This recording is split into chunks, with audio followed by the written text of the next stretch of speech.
Hello बच्चों। आज हम लोग चैप्टर 7 फ्रैक्शंस को आगे कंटिन्यू करेंगे। ओके। तो एक बार हम लोग देख लें कि हम लोगों ने क्या क्या कर लिया है। Fractional units and equal share fractional units as parts of a whole, measuring using fractional units, making fraction length on the number line, type of fractions, equivalent fractions using equal shares हम कर चुके हैं। आज हम करेंगे expressing a fraction in lowest term। तो expressing a fraction in lowest term क्या होता है बच्चों, अब हम स्टार्ट करते हैं। Expressing a fraction in lowest terms और इन सिंपलेस्ट फॉर्म। ओके बच्चों, a fraction whose numerator and denominator have no common factor other than 1 is said to be in lowest term or in its simplest form। अगर कोई भी fraction है बच्चों जिसके numerator और denominator में one के अलावा कोई भी कॉमन फैक्टर नहीं है, तो उस फ्रैक्शन को हम बोलते हैं कि वो फ्रैक्शन सिंपलेस्ट फॉर्म में है और लोएस्ट टर्म में है। ओके। अब यहाँ पर क्या लिखा है बच्चों, any fraction can be converted to lowest term, okay, by dividing both the numerator and the denominator by the highest common factor between them। कोई भी जो फ्रैक्शन होता है बच्चों उसको आप लोएस्ट टर्म में कन्वर्ट कर सकते हो। आपको न्यूमरेटर और डिनोमिनेटर उन दोनों नंबर का highest common factor find out करना होता है, जिसको हम एचसीएफ भी बोलते हैं बच्चों। और उससे हम अगर न्यूमरेटर और डिनोमिनेटर को डिवाइड कर देते हैं तो हम उस फ्रैक्शन को रिड्यूस फॉर्म में ले आते हैं, मींस लोएस्ट टर्म में और सिंपलेस्ट फॉर्म में। ओके। अब हमारे पास यहाँ पे एक एग्जांपल है। Is the fraction 16/20 is in its lowest term. तो 16/20 क्या बच्चों ये लोएस्ट टर्म में है, ये हमें बताना है। ओके, लोएस्ट टर्म में मतलब 16 हमारा न्यूमरेटर है बच्चों, 20 हमारा डिनोमिनेटर है। इन दोनों के बीच में कोई भी कॉमन फैक्टर नहीं होना चाहिए एक्सेप्ट 1। बट अगर आप इसको ध्यान से देखें तो 16 और 20 दोनों ही 4 से डिविजिबल हैं। ओके, दोनों 2 से भी डिविजिबल हैं बच्चों। तो आप इसको 2 से भी डिवाइड कर सकते हो। देखो, जब आप इसको 2 से डिवाइड करोगे न्यूमरेटर और डिनोमिनेटर को, तो आपको मिलेगा 8/10। अब आपको इसको फिर से डिवाइड करना पड़ेगा बिकॉज अभी भी स्टिल ये 2 से डिविजिबल है। तो ये क्या मिलेगा बच्चों, 4/5। अब अगर आप 4 और 5 में देखोगे तो आप कोई भी कॉमन फैक्टर आपको नहीं मिलेगा एक्सेप्ट 1। तो ये होती है बच्चों इसकी लोएस्ट फॉर्म। अब यहाँ पर हम क्या कर सकते थे, बिकॉज 16 और 20 में अगर हमें दिख रहा है कि हाईएस्ट कॉमन फैक्टर 4 है, हाईएस्ट कॉमन फैक्टर जो सबसे हाईएस्ट नंबर होगा जो इन दोनों नंबर को डिवाइड करेगा वो यहाँ पे 4 है बच्चों। तो अगर आप उसको 4 से डिवाइड करते हैं तो आपको एक ही स्टेप में आपका आंसर मिल जाता। ओके। तो आप दोनों तरीकों से क्वेश्चन को कर सकते हो, दोनों तरीकों से आपको आंसर सेम मिलेगा। ओके, और दोनों ही जो मेथड्स है वो करेक्ट है। फर्क सिर्फ इतना है कि आपको इस वाले मेथड में एक से ज़्यादा 2 या 3 स्टेप्स भी आपको लेने पड़ सकते हैं, लेकिन अगर आप highest common factor find out कर लेते हो तो एक ही स्टेप में आपका क्वेश्चन हो जाता है। बट समटाइम्स आपके लिए ये वाला मेथड इजी रहता है अगर आप हाईएस्ट कॉमन फैक्टर नहीं फाइंड कर पा रहे हैं तो। ओके। अब हम आगे करते हैं बच्चों। Express the following fractions in lowest term. Okay. So तो फर्स्ट हमारे पास है बच्चों 17/15 1।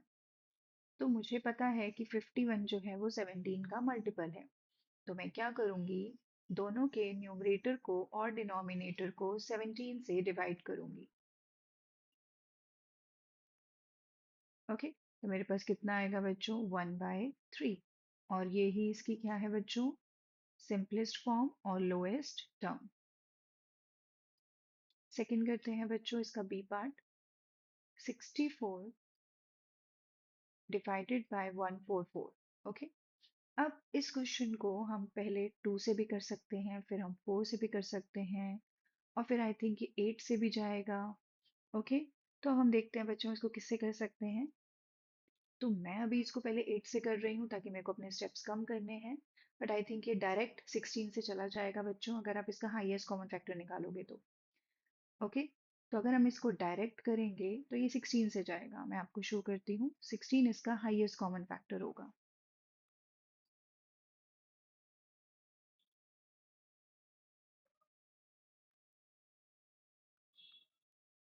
ओके, तो आपको आंसर मिलेगा 4/9 जो कि इसका सिंपलेस्ट टर्म है, सिंपलेस्ट फॉर्म है।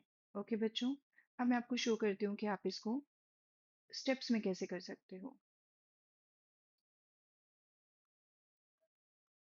अगर आप चाहो तो इसको 2 से भी कर सकते हो, 4 से भी कर सकते हो। अगर आप इसको 4 से करोगे बच्चों, न्यूमरेटर को डिवाइड, तो आपको मिलेगा 16 और डिनोमिनेटर में आपको क्या मिलेगा?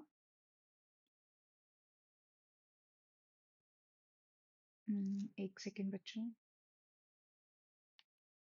36। ओके, अब आप इसको दोबारा से करोगे तो अब ये फिर से 4 से डिवाइड हो जाएगा और आपको सेम आंसर मिलेगा।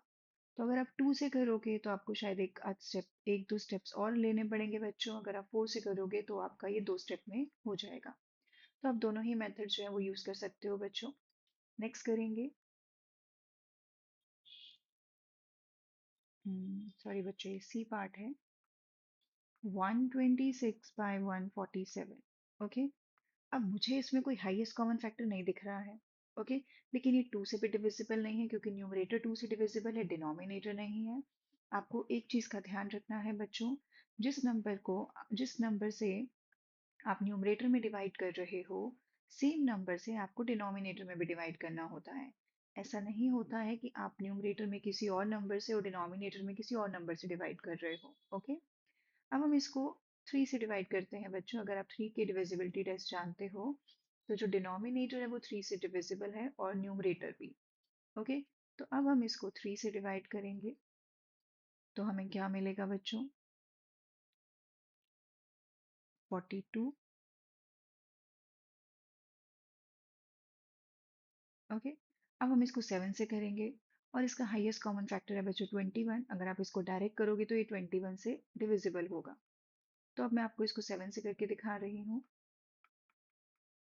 तो अब मुझे आंसर मिलेगा 6/7। और इसी को अगर आप 21 से करते तो भी आपको डायरेक्ट एक ही स्टेप में 6/7 मिल जाता। अब हम आगे करेंगे।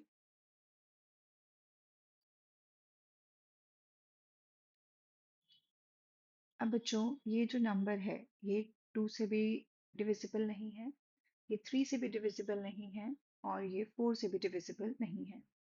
5 से आपका न्यूमरेटर डिविजिबल होगा लेकिन डिनोमिनेटर डिविजिबल नहीं होगा। ये 6 से भी डिविजिबल नहीं है बच्चों। अब हम इसको 7 से करके देखते हैं। अगर आप न्यूमरेटर को 7 से करोगे और डिनोमिनेटर को 7 से करोगे तो कितना आएगा बच्चों? 7 टाइम्स 7 49, 3 कैरी होगा, 7 5 35 एंड 7 1 7 एंड 7 6 42। सो आपका आंसर आएगा बच्चों 75 टाइम्स 16। अब इसमें दोनों न्यूमरेटर और डिनोमिनेटर में सिर्फ वन कॉमन फैक्टर है बच्चों, तो ये है इसकी लोएस्ट टर्म। ओके, आप हर नंबर में देख सकते हैं 1/3, 4/9, 6/7, 75/16। अब ये आगे फर्दर डिवाइड नहीं हो सकते, इसीलिए यही है इनकी लोएस्ट टर्म। ओके बच्चों, सो आज हम इतना ही करेंगे। Thank you.